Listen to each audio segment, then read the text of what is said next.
Poco X2 is one of those phones that tries to do everything but at a very reasonable price. Let's see what it has in store. Poco X2 comes with a Full HD Plus LCD panel. Although it's not as bright as an AMOLED panel, it still produces accurate colors with good viewing angles, and yes, it has 120Hz refresh rate, which I'll talk about in a while. Please be patient. It's got a punch hole, which is not something that I'm very fond of, but it mostly does provide a distraction-free viewing experience. In terms of design, this particular color variant is called Phoenix Red, and that's actually what's available because it's an absolute nightmare to order phones on Flipkart. It's got another one of those flashy design themes going on for it. The back camera ring is something I have mixed feelings about. Sometimes I do like it, but other times I do not like it. It also has a punch hole display, something we don't normally see in mid-range phones. So the punch hole display, the glass body, all these combined does give it a premium look. In terms of build quality, it mostly is a pretty sturdy phone, but since it's glass, it is fragile. Also, it does attract fingerprints, but a case would solve the problem. When it comes to performance, the Poco X2 is really smooth, and no, it's not just because of the 120Hz display. There's so many different variables to it, like the processor, battery life, and memory management. Speaking of memory management, it is excellent. You don't need the higher variant for better performance. This base variant with 6GB of RAM is more than good enough.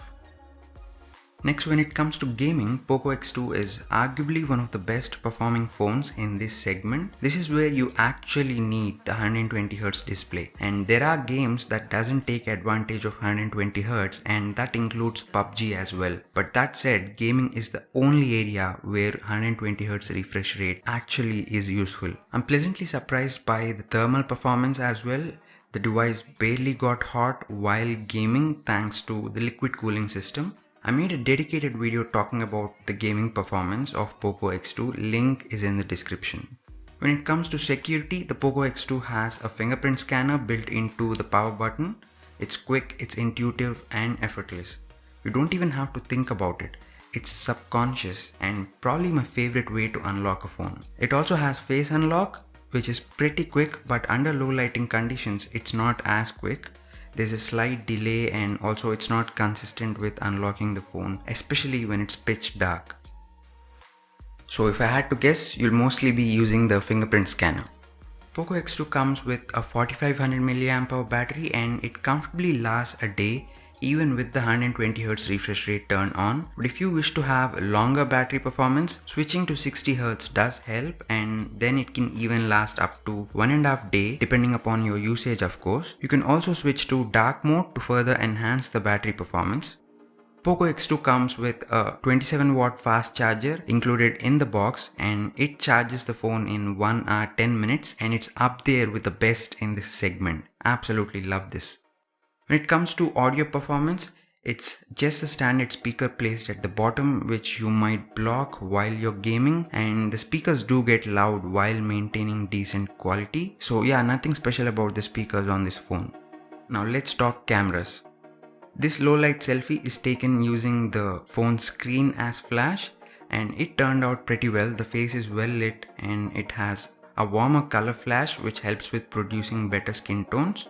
Switching the selfie to daylight, barring the exposure issues, the selfie turned out good with good amount of details. With portrait selfie, edge detection is great, and even the details in the background also looks good. Moving to the rear camera, in low lighting conditions it has a lot of noise, especially with the night mode turned on. If you are okay with the noise and the grainy look in certain areas, then it's fine.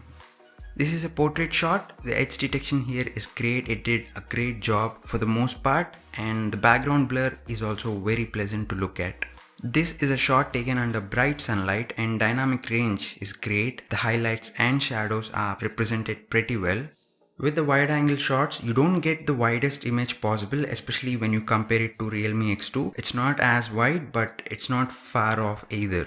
This is a 64 megapixel image, and it turned out great. Actually, when I compared it with Realme X2, it's pretty hard to differentiate between the two, and I personally struggled a lot because they're both great and near impossible to differentiate. When it comes to macro photography, Poco X2 is one of the very few devices that satisfies even the enthusiasts out there. They executed it so well. Moving to the video side of things, with the selfie video, it again has a warmer color temperature and the audio also sounds rich, which is really important. How does the video look and how do I sound? Again, the atmosphere here is pretty windy, so that might be affecting the audio of this particular clip. Just be mindful of that. So yeah, let me know what do you think about the quality of the video and also how do I sound. When it comes to video from the rear camera, it can shoot in 1080p at 30 frames per second, 60 frames per second, and it can also shoot 4K.